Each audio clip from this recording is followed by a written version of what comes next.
yung first batch, no, yung first photo op namin. So, I was in DMZ for less than a year kasi sinipa ako ni Bingo. ikaw For ba tong Bob attendance. na nasa second from the right? Tama Yes, ba? ang pinaka nasa kanan from our point of view, si Roger Thatcher. Siya DJ ng Heartbeat Mega Disco noon. Okay. Pinitas namin from Heartbeat, pero nandun pa rin naman siya noon.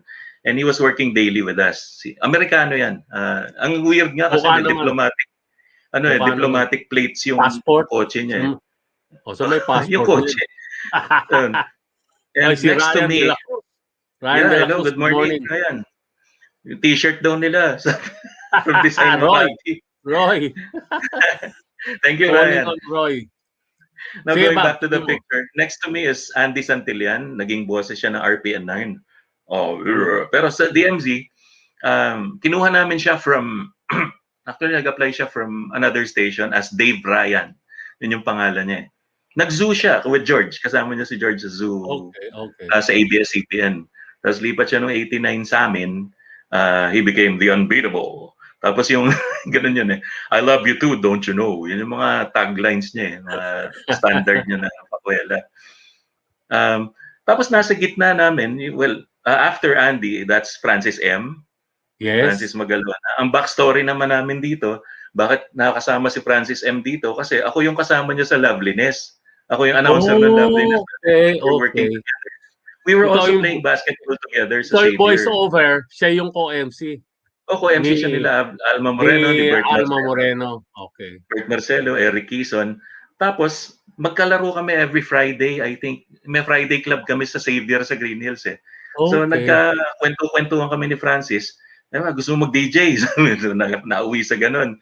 Tapos, sinabi ko kay Bingo, kay Bingo Lacson, sige, tanungin mo kung gusto niya. And then, they negotiated and bottom line, nagkaroon ng show si Francis sa amin sa DMZ once a week, Saturday night. Ang title, Word Up. In other words, dance music kami pero siya rap, hip-hop. At yung uso nun na New Jack, ganun yung mga tinutugtog niya. Siya namimili ng music. Nandun ako as alalay kasi ako yung pre-programming niya. So yun yung kwento. Saturday evening kasi nandun ako. Bukod sa morning slots ko na araw-araw. Kasunod naman ni Francis, Francis, this was before he became a recording artist. In fact, binatungan niya yung first album niya na Yo sa amin ang walang label. Wala pa label. So, teka muna, hindi pa siya Francis M. Francis Magalona pa siya. Francis M na rin siya nun. Francis Magalona. Dahil nagra-rap siya sa Loveliness nun, remember? Si Willie Revilla may nagdadrum. Okay. Yun yung panahon na yun. Si Willie ang drummer, master jammer si Willie, si Francis M yung master rapper. Yun ang kwento. Ganyan yung mga katabi niya. Yung katabi pa niya. Towards katabi ni Francis, siya ang pinaka-veterano sa amin, si Pee Wee Wenceslao, who was... siya yung no relation to the mayor. No relation. Pero may claim to fame si Pee Wee dahil... Hi George, morning. May tunog ka na ba? Wala pa nga. Yan. Okay, going back to Pee Wee. Si Pee Wee, ano yan on air na ba tayo? Ayun. Bike enthusiast si Pee Wee. Mahilig tsaka nagbibisikleta yan from home to studio. Yung panahon na yan. Gano'ng kalayo yung Bob? Hindi, gano'ng kalayo siya from the studio? Santa Mesa yata nakatira si Pee Wee at the time. To QC, tapos to QC. To sa Broadcast City. Broadcast City. Ayun. Tapos alam mo, may claim to fame pa si Pee Wee kasi yung anak niya, yung babae, isa sa mga umakyat ng Mount Everest. A distinction yun. The name escapes me pero isa sa mga proudest moments ni Pee Wee. And we're equally proud na yung anak niya nakaabot doon. Babae, isa doon sa 3 na nag-pioneer na paakyat ng Everest na Pinoy. And then next to him, ini-expect kong dumating na kagad niyan pero ayaw yata gumising Si Joey Lim, who was originally a VIP dancer ni Maribeth Bichara doon sa Vilma. Sa Vilma, Tapos, through some strange occurrence, mahilig pala siya sa dance music bukod sa dancing. Tapos, may skill siya pag-spin. He's actually the best at spinning among us dun sa grupong to, yung original batch. Yan si Chinaman. Mm. Yung hawak-hawak niyang plaka. Si China. George. Yung si Chinaman, na ano yan narinig niyo ako? Yes. Can you hear me? Yeah. Nung yung Chinaman, nainganyo raw siyang mag-radio. Nagbigay ako ng talk dun sa Notre Dame. Yun. Sa Notre Dame Auditorium. Sa eskwela niya yun. Sa eskwelahan niya. Oo, sa Caloocan. LS pa ako nun kasama ko nun si Danny R. Tapos ako nagbigay ng talk. Tapos because of that, nainganyo siya maging DJ. Ayun. Until he got into... Tapos ito na yung break niya. Nabigyan namin ng break supposedly dahil through Bingo. Yung connection niya with Maribeth na good friend niya. Joey was Maribeth's dancer noon. Joey back then was a Dina dancer. In fact, kung naalala niyo yung kantang Brother Louie, siya yun yung Brother Louie na naglalaro ng sombrero. Okay. Ayun. So he became Chinaman and the rest is history. Tumagal naman ang career niya. He actually became a voiceover din sandali for the Charlene Gonzalez dance show. Nakalimutan ko kung ano title. You Can Dance yata. Something. Keep on dancing. Yan yung original. Keep on dancing. Yun. So, yun ang kwento nung first batch. Morning, Boss George. Morning. Boss Teddy, Boss Bob. Yan. Kanina pa nagsasalita. Walang ko. Si Joey, gumagalaw yung katawan tsaka yung bibig. Pero yung tunog niya, kanina pa natin narinig. So, accurate naman kasi Chinaman. So, nga, may delay, no? Okay lang yan. Siguro I will use my laptop camera. Yeah. Kasi siguro yung resources ng computer may delay. Kwentuhan muna kayo, I'll transfer. Sige, Joey. Thank you. Okay. Parang kung fu Oo nga parang nakadub You must be tired of living. Siya naman niya. Okay. Hi there, Force. Hi, Chinaman. Hi, Sir Teddy, Sir George. Hello. Morning. Give me your ear. Morning, Neil. Spider-Man. Good to see you. Ayan, si Chinaman at saka si Force. Ayos, no? Sorry, I'm late. No problem. Okay lang. May memo ka kay Bingo Lacson mamaya. Yeah, memo. Ako nga, nasibak dahil late di ba? Oh, really? I didn't know the story. That's how I got, I got away from DMZ because I was kicked out. Dahil late ako. Ayun. Okay. Ganun ka-disciplinarian si Bingo in all fairness. Speaking of which, okay, can somebody tell us, or those viewers watching, how did this become? I mean, 89.1 KB yan KB 89.1 Sila Long Tall Howard pa yata yun. Si Ricky Dizon, si Peter Rabbit. Peter Rabbit, si Brother Wayne, yan yung mga galing dun. All of them na-guest na natin dito. Ano nangyari? Bakit naging 89 DMC? What year did it start? Bob. 89. Madaling tandaan.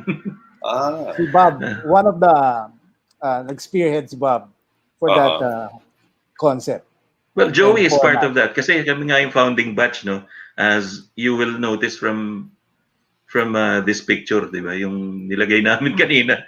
Describe na namin isa-isa yan From the left, of course. Not much difference except konting buhok lang. Si Joey ang pinaka-left. Si Chinaman. And then after him is Peewee. Tapos si Francis Magalona, who I worked with in Loveliness. Tapos nahila namin ni Bingo to work with us sa DMZ. Andy Santillan, the unbeatable. Yan yung... don't you know? Don't you know? Ako yung anino dun sa likod. Tapos yung maputi, si Roger Thatcher. Kinuha niya lahat ng ilaw Walang tinira sa akin. So, yung pala yung Roger Thatcher. Si The Shadow. Kanina nga tinatanong ko, hindi ba yan yung pamatay kay Nida Blanca? Iba pala yan. Strunk yun. Si Rod Strunk. Si Rod. Kamukha yun. Sorry. Joey, 32 years ago? 31? 32. Yeah. Oh, yung DMZ. Oo.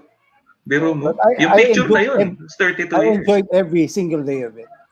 Was that your first radio station, Joey? The first and only. The first and only. Okay. Right. All right. So, I gave a talk in your school, right? In Notre Dame? Yeah. No? Meron kaming orientation program, actually, sa Notre Dame. Yung senior years ko. And then, among the courses, medyo interested ako dun sa broadcasting. And then, George and Danny R. Danny R was there for the talk. And nandun ako sa harap. I'm really interested. Kasi parang walang math kasi yun eh. Alam ko eh. So, siguro dito ako. Hindi pa siya marunong magbilang ng pera nun. Sabi ko, walang math to, dito ako. And then I slowly learned about it. So, sabi ko, dito ako talaga. So, I took up Communication Arts, UST. Pareho kami ng course. Teddy. Si Teddy, Pero, ako, tsaka ikaw. Pero magkakaibang batch. Yes. Siya pinakabata sa atin. Obvious naman, ano, Teddy? Si Neil, mas bata yan sa akin. Oo. Mas bata sa akin. Neil, So, you came in mga 80? Sorry, mga 91 or 92? Yeah, I joined. I think that was 91 91. because Rolly was the one who took over your slot when you left. May he rest in peace together with Francis. Yeah, si Rolly Manlapas, yung Barker ng UAP. Harry Nolan. Yeah. Si Harry Nolan, yan. Si Rudy Manlapas. Siya na ba kagad? Di ba? Rolly. Dumaan pa kay Bumblebee muna or something bago si Jelly Bean. After. Oh no, it was Bumble first. And then it was Bumble Rolly. muna. Tapos si Rolly. Correct. Manuel D. And then Rolly Manlapas. Rolly So was after the replacement, no? Yeah, was the replacement Bumble. of Bumblebee because he was like, the same case with you, I guess. Bug. Late. So, Ganun ka strict si Bingo, and I actually respect Bingo for that. Yung issue dun eh. Sa yung mga nawala, no? Bumble. it was really the toughest slot sign on. Yeah, yung sign on. But I was proud to hold the fort for like 10 years. Yeah, so 10 years ka. Yeah, for 91, I think until 2001, I was the sign on guy. Well, except on Tuesdays, because a day of nothing. So, yeah. But so you have to be proud of the fact that you were the sign on guy. Prime time, yun eh. No? Yeah. It was a privilege. I was surprised. I was surprised when Boss Bingo asked me to do sign on. I was like, what? Because usually when you join, she puts you on sign off, para to test the waters. You know how to. Where it will damage the station too much. Yeah. So well, I think she found out that I was too noisy.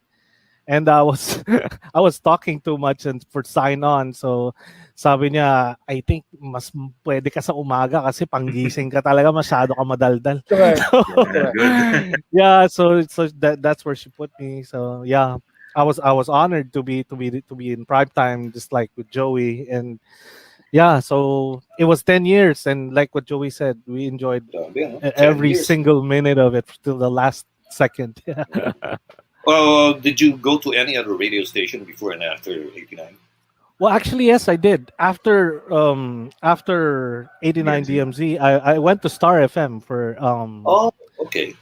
Yeah, I went to Bombo for, I think that was 1 year only. I was Rico Martin for a while, and then I went to Power. Yeah, I went to Power 108. It was a station back in Tagaytay. Yes, that's where right. we are like a spillover. We were heard in Manila. It's an R&B hip hop station in Tagaytay, and I was with them for like I think 2 years, and then after that I went straight to Singapore. I also did radio in Singapore for Power 98.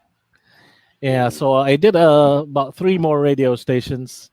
After coming back here, Singapore was the most controversial because they have certain rules there that we usually don't follow, like here in the Philippines. But it was fun though. It was not as fun as the Philippines, but because did you get to work with June Santa Ana in Singapore? June, yeah, I heard he's a good friend of my friend Mario Laharca Jr. He worked with June Santa Ana there in their radio days, but I never get to work with him. I believe he's in FM2 now, or he's in FM2. Prior to that, he was in Sri Lanka and Singapore. He was taken by SBC, but before that, he was in Radio Batam in Indonesia. Yeah. Okay. Yeah, I heard his name because my friend knows him.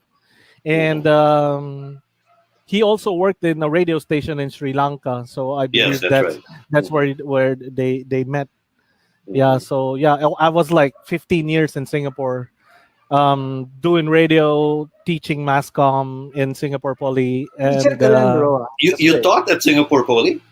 yeah, I did. I did taught mass Mhm. communication in Singapore Poly, and at night I do gigs in the clubs there. So it was like 3 jobs Nice jobs. because Well, they gave me PR, so I might as well make the most out of it. yeah, and you were young Masingit ko lang anyway, si so what the heck? Singit You ko know? lang si Michelle, hi. Tsaka late night jazz suki ko kasi si Michelle Yeah. dati. So Yeah. anyway, sa Michelle LS is pa yun. one of the loveliest persons I've ever met. Okay, si Yeah. Michelle. Good art, yeah. Speaking of Anyway. radio jobs naman after DMZ,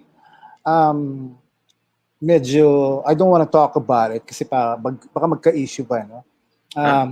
I was called. Yun ang masarap ng dito sa Boomers Banquet. If you have a lot of Pwede.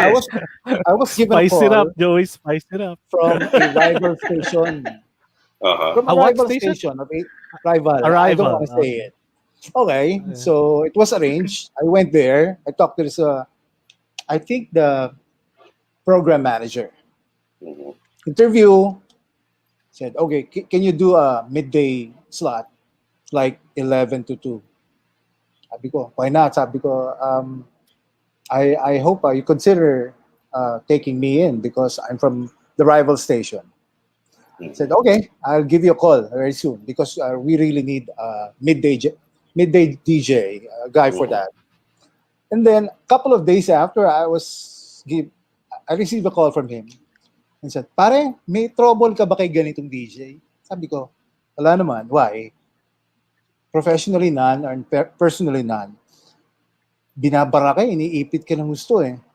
And he's endorsing his dogs. Okay, sabi ko, if that is the case, naka-base siya dyan. So you might as well forget about what we talked about. So hindi na tuloy. Yes. Sayang, ano? Talagang rival yun. As in, Mhm. Was there a rival? Really? Was May rival there? ba DMZ no? We're nung the time only na one, Wait, dude. no, in terms We're of the only one who listenership, mixed. Yeah, listenership. oo. Pero tama yung sinabi ni George kanina, no? XB mixed music earlier Yeah, the first- in the 70s. station. No? And actually, it Yeah, came yeah, from yeah, that. yeah. Eh. Yung idea for dance, an all dance radio, actually came from there. Pero kasi napaka-prevalent nung panahon na yon yung mellow stations. Yeah. There were 3 already and there were one more is brewing up. Paakit na yung Radio Romance nun. Meron ng Love Radio, well, hindi pa Love Radio nun, yung MB. Of course, yung Mellow PCMB. Tats. Mellow Tats. At saka meron pa isa, yung which escapes me. Tapos may Mellow Rock pa, yung WRK. Yeah. So, ang lalambot. Manila was so Holy Week DWFM. yung feel mo. MRS pa nila. Well, Emma, hindi, well, medyo. Pero Manila was so Holy Week yung feel lagi. Pag naririnig mo, ikot ka sa downtown, naka-jeep ka. Gano'n. Sabi, lungkot naman ito. Sabi ko, sige, Puro bukas carpet tayo ng, na. ng dance, all dance, sabi ay bingo. So, kinol naman niya kasi natakot siya eh. We will go all dance, all rock, o all yung whatever, yung mga gano'n, sabi niya. Dance na lang kasi mas sakay ko yun, sabi niya. So anyway, we started recruiting people at saka, ayan na. So what happened then was, Todos Los Santos, sabi ko, magandang gauge yan kung paano mag-uumpisa yung music mo. Kung kakagating ka ng mga tao sa sementeryo, which was uso pa nun. Pupunta pa yung mga tao sa sementeryo at nagpapatugtog. So, monitoring that, nagpatugtog kami ng test broadcast lang. Hindi pa kami umiere nun, pero patugtog lang. And then there was okay, just November siren. 1, no? Sa pedicab, lahat puro DMZ, sabi ko, sa North Cemetery, ba? Okay to, encouraging to. And we started broadcast, I think, November 4, Joey, nung time na yun. So yun, yun na, the rest is history. Tapos, kung ano-ano nang tumatakbo sa utak namin, we had, as Joey would say, meron na siyang, siya ang gumawa nito, siya nakaisip nito, yung mobile circuit. Sabi ko, mga mobile disco, immobilize natin, immobilize natin. Gulat kami, nag-call lang kami for about a week or 2 na punta kayo sa studio ng Channel 13, Studio A yata or Studio 1 or 2. Tapos, i-band natin, tapos mag-organize tayo. Sila Joey at sila Roger ang nag-call. pagkita ko puno yung studio time na yun. And that's encouraging. So ang dami pala mga tao doon na talagang may interest sa pag-mix, pag-spin, at saka setting up their own businesses as mobiles. Ang ganda, ang ganda nung very encouraging. Joey, where'd you learn how to spin, to mix? High school days. High school, Meron kaming mobile. Actually, hindi ako yung DJ for that time. But looking at the real DJ for our group, sabi ko, kaya ko to eh. Lagi na lang akong nasa background. Sabi ko, gusto ko naman sa front line. So, I borrowed the set for a week. And then, yun na. Nung nagkaroon ulit ng setup, during dinner time, they told me, Joey, patugtog ka lang ng dinner music. Lumapit yung yung part ng host eh. Can you play dance music already? Sabi ko, they were getting bored. Sabi ko, I'll just call the DJ. Sabi, hindi ba ikaw yung DJ? Ikaw yung nandiyan eh. Sabi ko, sige po. So I played music. Ito na ang sayawan.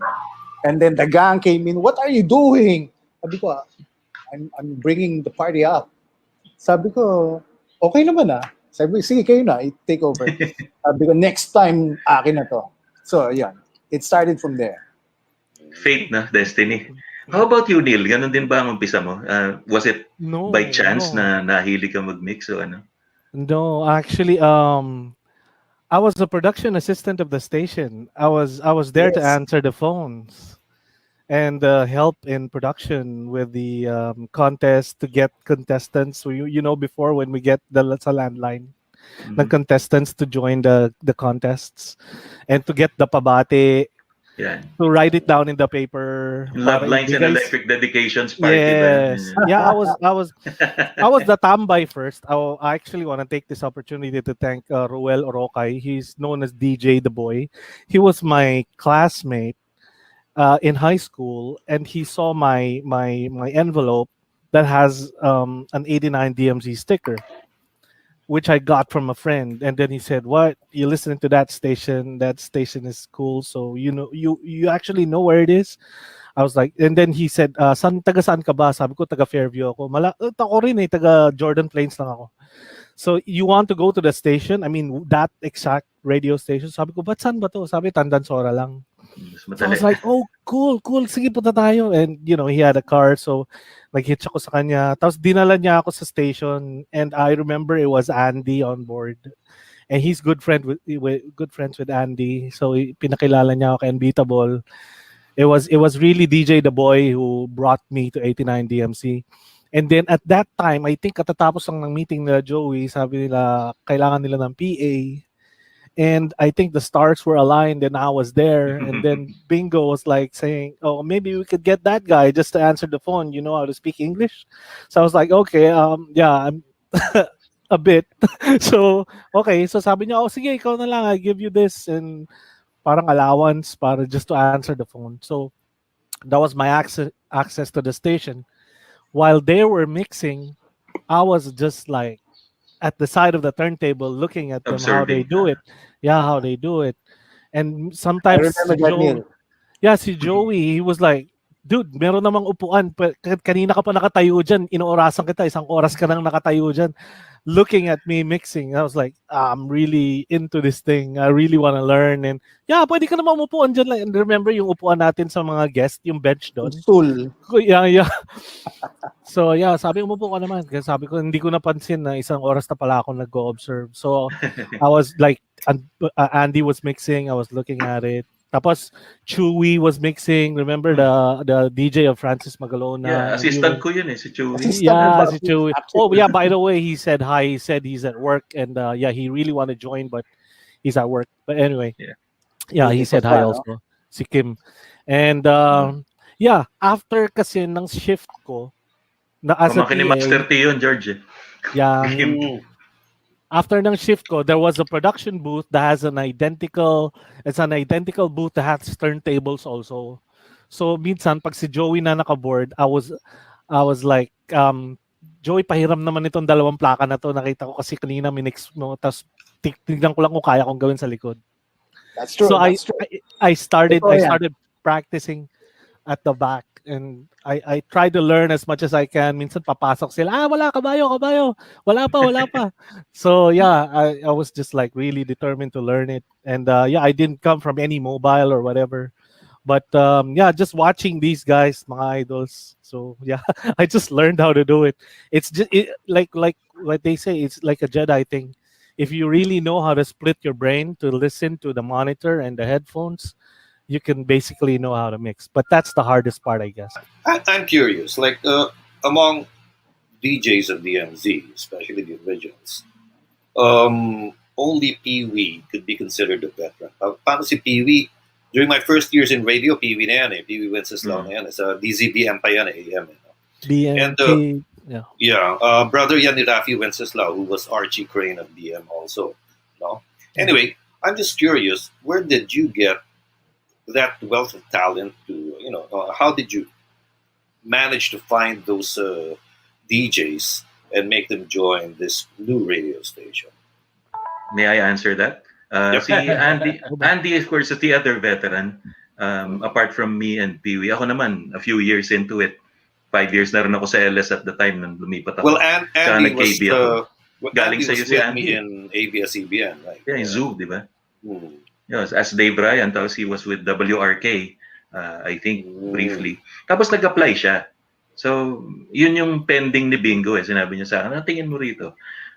Hindi ko pa nakakilala eh. Basta alam ko lang, nagtatrabaho siya doon sa kabila noon. And then, we were, actually, kasi iniisip namin noon, we're not going to talk much kasi magpapatugtog kami na magpapatugtog. So, we're getting better mixers. Pero nagulat na lang kami na when Andy showed up, inaral niya eh. Saka marunong siya magdugtong ng kanta eh. Tapos mag-gimmick pa yon. So, yung I Love You Too, Don't You Know niya, mukhang kumagat. And that was a revelation for us. So, naging, if your boyfriend, yung mga gano'n, yung mga singit-singit niya. He was into production. Tapos, ginamit na naming voice of the station siya. We shipped him over to Jerry Studio, si Jeremiah, yung Ad Farm. Doon ginawa yung mga jingles namin eh, sa Ad Farm. Tapos si Andy yung voice. Ad Farm was already there when we started? Yeah. It was a long time yung ago. mga jingles ng DMZ, Ad Farm lahat yun. Si Jerry gumawa nun. So, ayan, si Andy was voice. Yeah, Jeremiah. Question, Bob. Yeah, Teddy. Sige. Oh, you're all great at spinning records, mixing. Pero paano kayo napunta doon sa Burlington Basketball Tips special episode with all the DJs of DMZ? Talagang gusto mo ipakita to, ha? When was that? That was in... Ito yan. You can talk over this. Okay, the next drill we want to show you is going to be a drill we call from side to side, where the shooter shoots from his right, moves to his left, shoots again, then moves back to his right in continuous motion, working on the quickness of his jump shot. Let's take a look at it right now. We've got the shadow Roger taking the shots here. You can see he takes one from the left and moves over to the right, moves back, takes another one. Who's that? Okay, Roger. Shadow. No, but is that Francis? Okay, stop, cut. That's Pee Wee and Joey. Can you just oh yeah, Pee Wee. I remember now. Okay, we have Roger, the shadow, taking his shots. You're going to see he's going to start from one position. Yes, Joey underneath. Okay, we have Roger, the shadow, taking his shot. You see, hey, Roger. And of course, Roger is messing it up with his misses. Okay, we have Roger, the shadow, taking his shot. You see, he starts from one position, missing everything. Moves over to the opposite position. Oh, come on.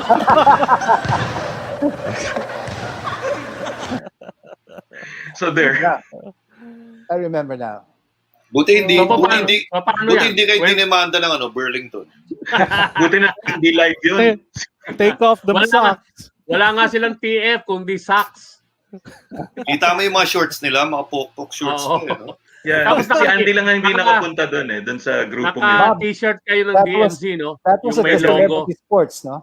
Joey, ano? Yeah, Celebrity Sports. Celebrity Sports. Bago nag-renovate. Kayo lang yan. Buti wala si Andy doon, ano? Ano? Buti wala si Andy, no? Can you imagine? Si Andy sayang, hindi nakapunta. Siya lang ang absent doon. Nakakurbata dapat doon eh. Nakakurbata yun, no? Nakakurbata, tsaka kurbata. Bob, gano'ng katagal yung taping, yung recording? Mabilis ba yan o... Took about 3 hours, 4. Oh, Kasi si matagal-tagal din, Norman nagmamadali nga nun, may practice pa San Miguel nun. Taga Grand Slam lang nila. Sayang. Tama, 89 yung Grand Slam, 1999. 1992 eh. Tapos yun nga, naka-shirt kami na DMZ, mga black yung mga DJ, tapos white yung mga technicians, sila Jojo. Yun, tsaka mga bisita namin. Nakakatawa lang nun kasi talaga, yung dahil sa ginawa ni Roger na yun, sabog na kami lahat. Dahil sa katitira niya. Nung practice, pumapasok pa yung iba eh. Pero, ayun na, kita niyo. One for the ages na, Joey. Yeah, doon ako natuto ng proper jump shot. Okay.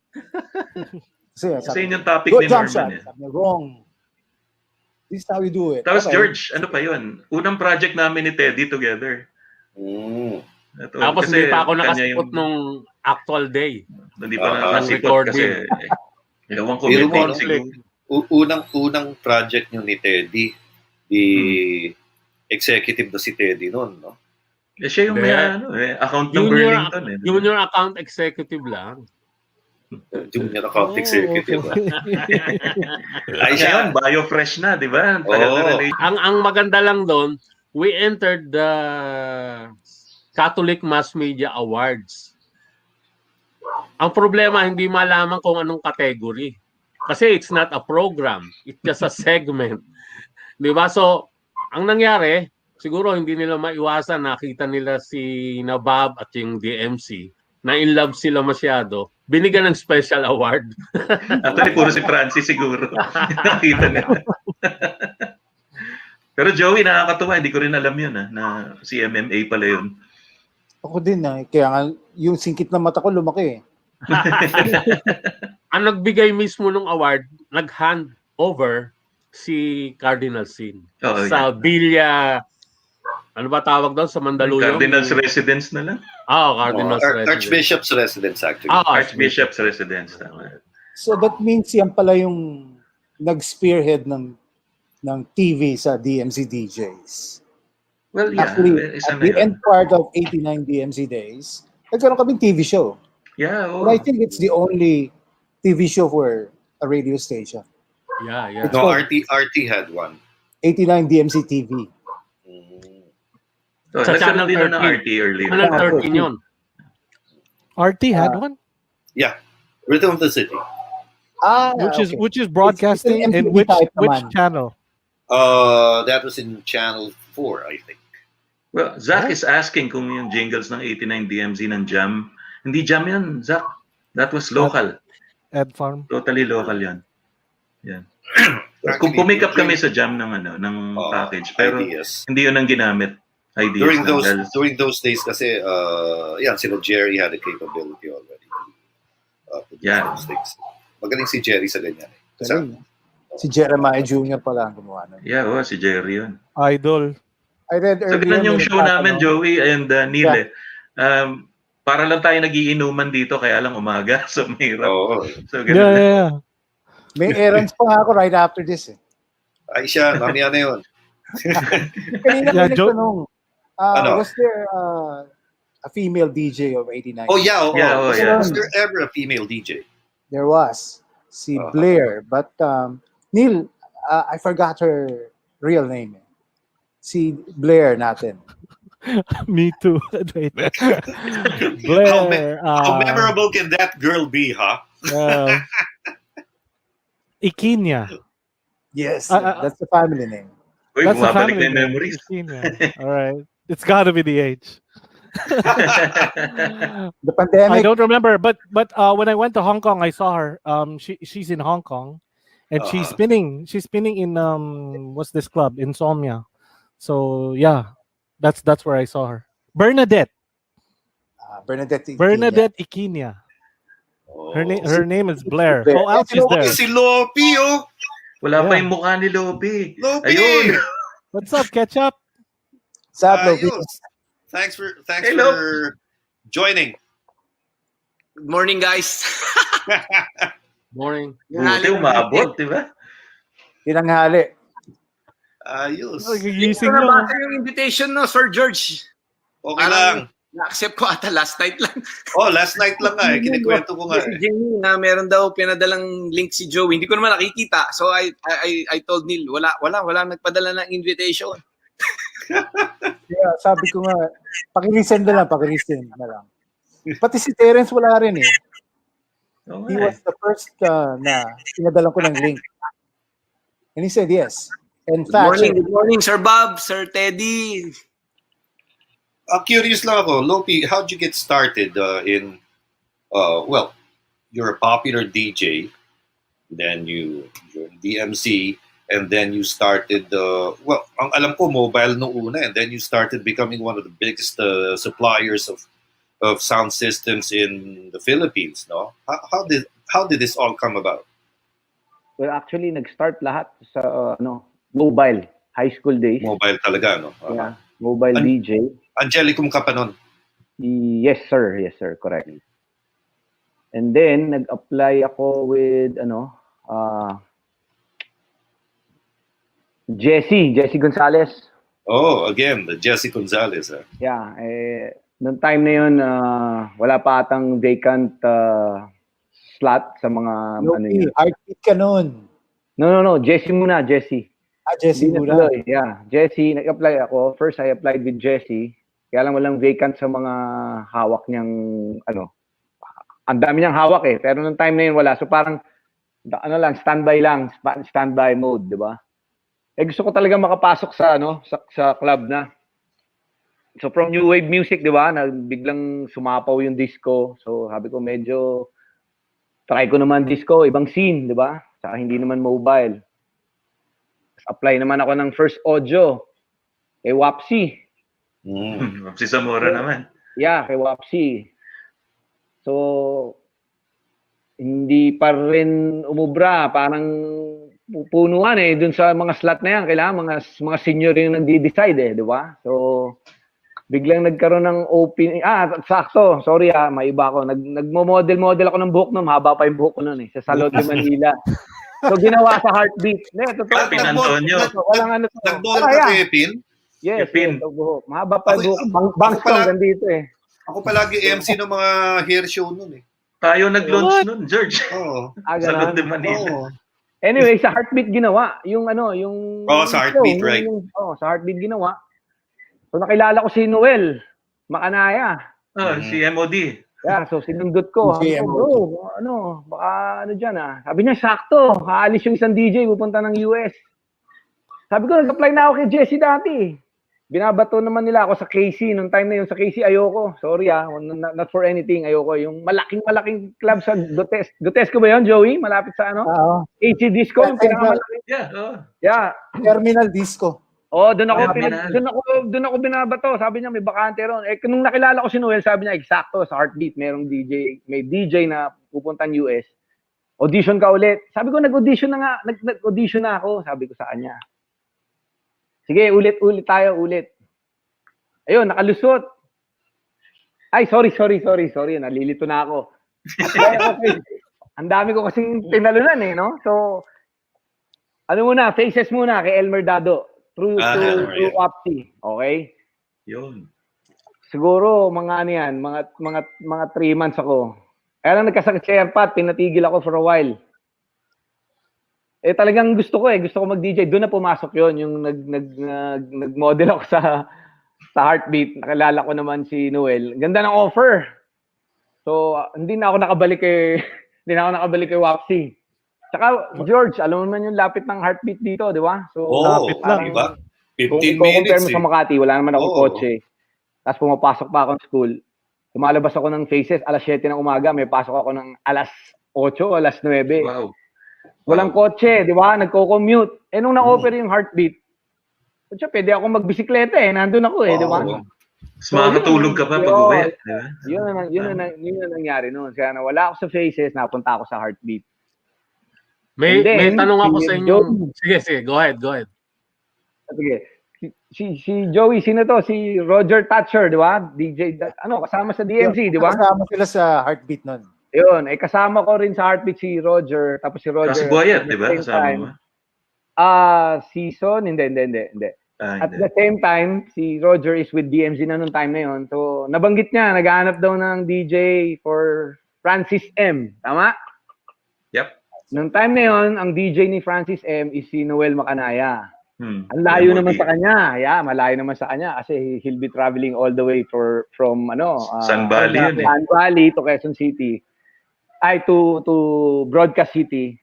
Tapos parang once a week lang yung show ni Francis noon with DMZ. Once a week lang. Word up. So, yeah, exactly. So, tinurn down niya yung offer. Sakto, ako yung nabanggit ni Roger. So, yun, nag-audition ako with Bingo. Yun, nakalusot. So, actually, DJ, as in spinner actually, di ba? Joey, hindi naman DJ yung ano ko dun eh, sa spinner of Francis. Kasi Francis is the DJ, I'm his spinner, parang ganun. Pero meron na siyang spinner nun low, di ba, si Chewy? Alam ko, nag-LS siya eh, di ba? Na-offer ata siya as a slot. Okay. Kaya siya umalis sa DMZ. Yun ang, correct me if I'm wrong, pero parang ganun nakakwento eh. Kaya diba? Kaya kinailangan ng DJ ni Francis kasi umalis si Kim. Exactly. Yeah. Wait a minute. Are you telling me that Francis never mixed records? Well, eventually he did na. Kasi natuto na. Eventually. He tried his best. Ako yung kasama niya kasi before. Sabi niya. Joey, kasi I tandem kami before for a while. Sabi niya, Joey, I want to learn. Sabi ko, sige, go ahead. Ganito mo lang. Pag medyo malinaw, i-fade out ko lang yung isa. Sabi ko, ganyan lang. Pwede na yan. You talk naman eh. So, before the mistake happens, open the mic. So, yeah, splice it up. Diba? Salitaan. Yes, exactly. Ayun. So, eventually, nagkaroon naman ng vacancy na naman with DMZ. Ayun, nabigyan naman ako ng sarili kong ng slot na. Doon naman na, si Francis na, wala na nagdi-DJ sa kanya. So siya na yung, wala na nag-spin. Siya na yung nagdi-DJ, siya na rin yung nag-spin. So eventually... So natapos mo ba yung run ng DMZ hanggang magsara? Yes, hanggang magsara. Actually, literally yan, yung sinasabi mo. Kasi pumasok ako sa DMZ, walang nagsasabi na nando na yung bumili. Oh, okay. Nando na. So when you have to tell us about that pala, yung experience.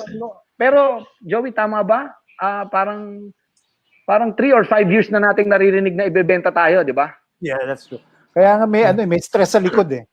Di ba? So, parang yung time na yun, sabi namin, parang... We know that somebody was bidding already. For 5 years yung, kung di ako nagkakamali, 5 or 4 or 3 years na palagi na naririnig namin yan na, wala, ibebenta na kayo. So, hindi ko alam kung tama ba yung word na sabihin na medyo yung moral namin, ano ba? Mababa. Tutuloy ba natin to? Hahataw ba natin to? O ano lang tayo? Let me get this straight. Your station, actually the whole network, sequestered dyan, di ba? That's right. That was sequestered. So, it was being offered na. By PCGG, I think. By PCGG. Actually, without you guys knowing it. Kung hindi ako nagkakamali, actually maraming nag-aay. Kahit hindi nila i-offer kasi yung frequency nga, 'di ba? Yung yung station naman parang wala masyadong interested data. Pero yung frequency ng radio station, yun ang talagang pinag-aagawan. Yung prangkisa. So I think that's one of the reasons why hindi matuloy-tuloy din yung benta. Kasi alam mo yun, highest bidder eh, 'di ba? Hot item eh, 'di ba? So siguro that's one of the reasons din kung ba't tumagal ng ganung katagal yun. Pero sa amin as a DJ dun sa stasyon na alam mo na anytime, 'di ba? So parang walang security eh, tama ba? Ako yun yung medyo na feel ko, parang wala tayong security dito kasi anytime, you know, like I said, 'di ba? Papasok ako, pagdating ko doon, tumutugtog DMC si Andy ang DJ. Pero nandun na yung meron ng 5 tao na hindi ko kilala. Ready to take over. Ando na sila. Actually, parang, di ba? Parang iniintay lang. Ang pangit lang kasing biglang off-air. Parang ganon. Parang buitre, no? Yung dating. Yung vultures. You know? Now, for memory's sake, Lopi, anong huling-huling kanta na tinugtog mo bago dumating yung mga buitre? Yan ang tanong ni Aaron Santos. Actually, pagdating ko, nandun na sila. Ang naka-onboard si Andita Paul. The last song, I think, was his song. Actually, Andy ang song. mas nakakapikon dun yung, ay, nakakapikon. Excuse my, I mean, si Andy, imagine mo, nagbo-board siya for 3 hours, tapos meron looking over his shoulder. Yeah, put yourself kay Andy. Exact, naka-board ka, tapos meron 5 tao nakatayo dun. Parang, di ba? So, Neil, what was his song? Anong hindi na siya pwedeng Actually, Wave 118 program niya during that time. So luma. Neil, what was it? Anong tingin mo? Yung tinugtog ni Andy last? I think it was Last Thing on My Mind by Arthur Yun, yung Baker. And I leave this world behind. Yung pa rin tinutugtog niya nun. Yeah, the signature song of Andy. Yeah. I think he started the show and ended the show with that. He always does that, right, Joey? Yeah, that's Yeah. Right. Sa akin naman, But he was, emotional din sa akin. Emotional? Yeah, medyo pinili ko. This is going to be my last show for 89 DMZ. Wait. Inabot ka pa, Joey? The day before. Alam ko meron akong... okay, the day before. Because I believe ako lang at saka si Andy. Today or tomorrow. Something like that. So I prepared myself emotionally. Pumunta ako sa, I did my slot. And then sabi ko, I'm sitting on that song. And I played that song from... Forgot the artist name. Thank You, My Love. Thank you. Yun. Kay Lupi. Lupi. I played that on my last song. And I simply said, thank you and goodbye. See you again. Di ba? Mga ganun. Who knows? Lope? Siguro Wala si pwede Lope. natin gawin dun sa sa studio ni Lope. Gawa tayo ng programa dyan. Huwag ka lang maningil. Lagay muna natin sa internet and then once it picks up, lagay sa radyo. Di ba? Wow. Ulitin ko, hinog Tingin ko, it's right for going out there and building a new audience. The opportunity is there.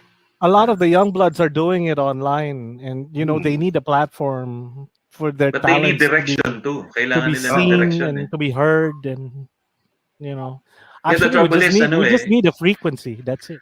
The trouble is, you can't really get enough direction pag pagkukuhanan mo lang are your friends. Diba? Yung dapat ikalat mo, and you have to come up with something really original and really different para magkaroon ng desire nga sa'yo. Yun yung hinahanap ko which I think is there. Pagka mo naman, all it takes is a lot of focus.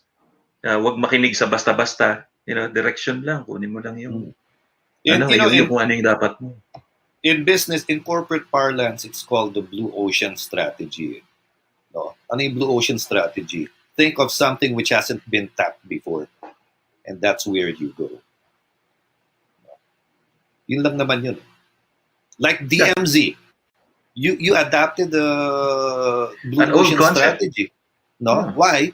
Walang gumagawa nun yung non-stop mixes Like isipin mo, George, si Peewee, pag mimixin mo, hindi marunong yun Diba? Ako, hindi naman ako magaling. So, nag-aral lang talaga kami.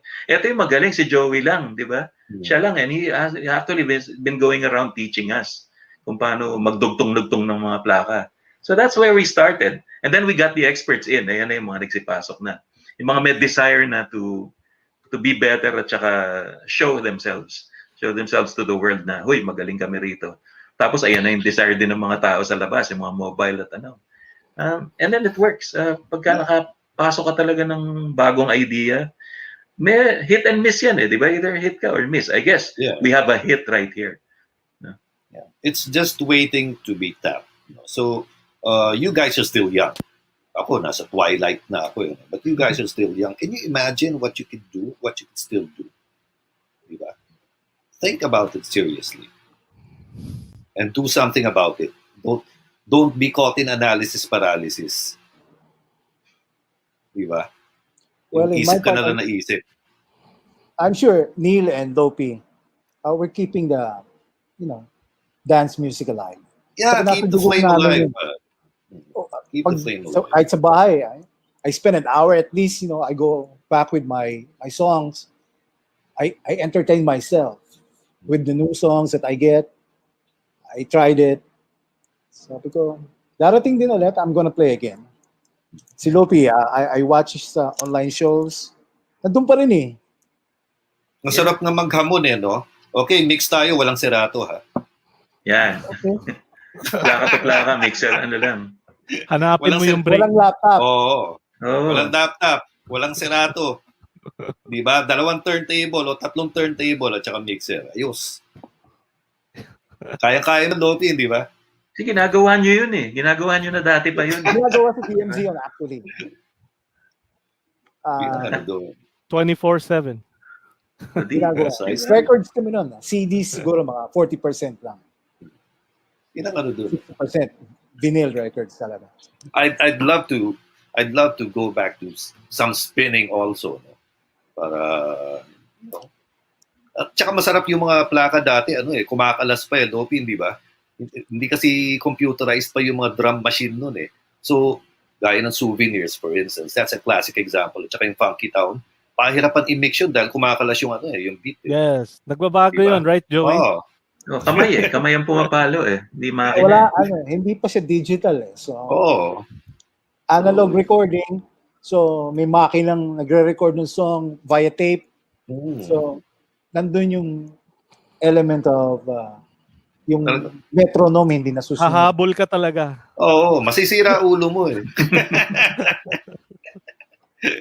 Pag But that's nagkamali how ka it ng is. tulak, patay. Wala, ubos, di ba? Ubos yan. Digital times, when you play sync, that's it. Sync na yun. Oo no-brainer na Pag pindot mo sync, sabi ko nga. Nakamute ka, Lopi.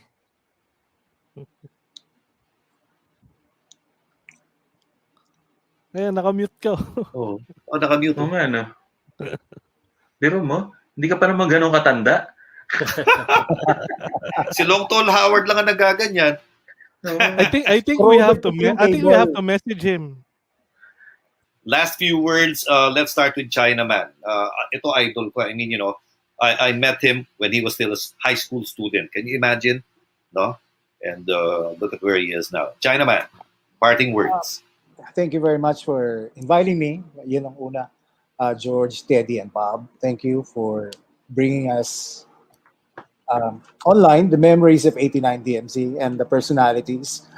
And like what you said, I'm hoping that someday a new batch or a new breed will bring this again. What we started. Like from XB, we pick it up. Somebody must pick it up in the future to keep it going. And Very nice. Thank you for listening to us. To all the Thank fans. you. And by the way, you can tell your friends also, they can still watch this on YouTube and listen to this on Spotify and Apple Podcasts. Kahit forever, kahit araw-araw pwede pakinggan. Neil. Yeah. Oh, yeah. Parting words. How do you say it? Yung nag-stop yung DMZ, I was surprised that nobody, I mean, it was, gaya na sabi ni Lopi, it was abrupt. We were not given a chance to patch the torch and, parang biglaan. And I was surprised that nobody did copy the format.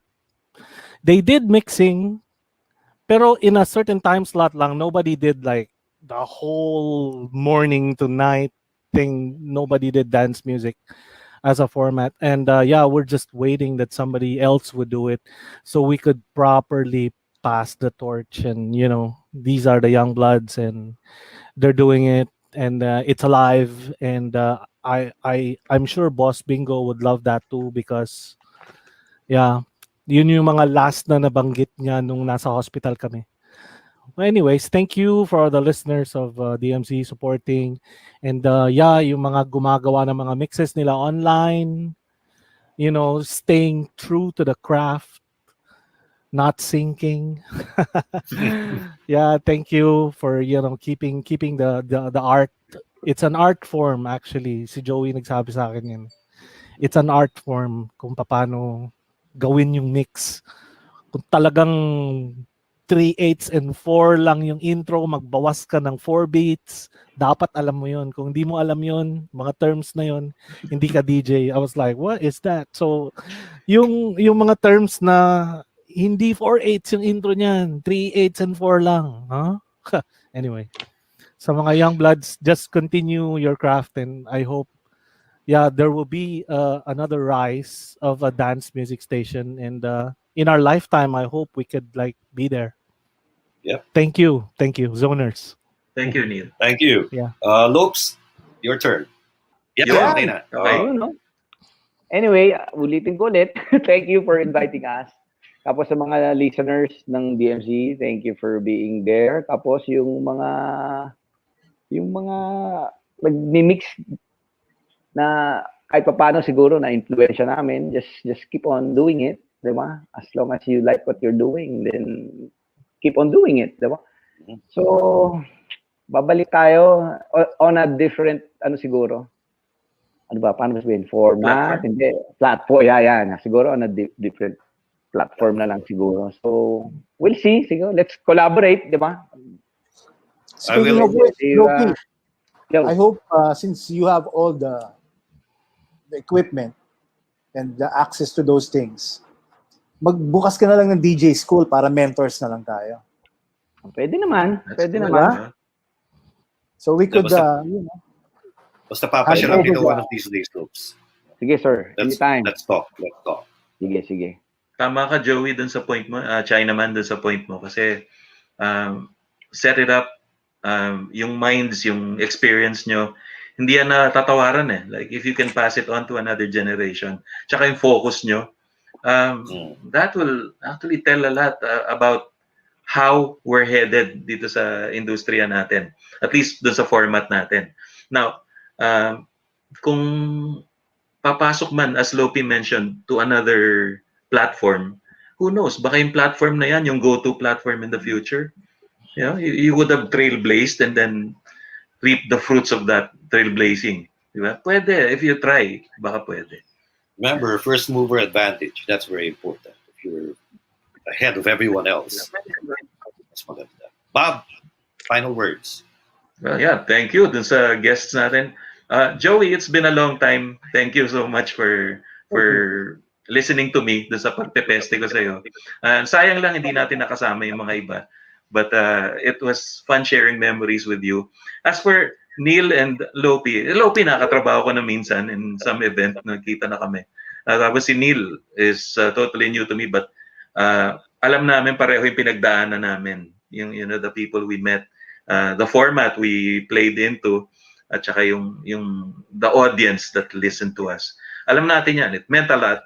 At saka I'm glad to be sharing this with you today. Thank you for showing up dito sa Boomers Banquet. Thank you, Neil and Lopi. And of course, Joey. And we'll see you again next week. Stay safe and sane. Good night. God bless. Bye. Bye.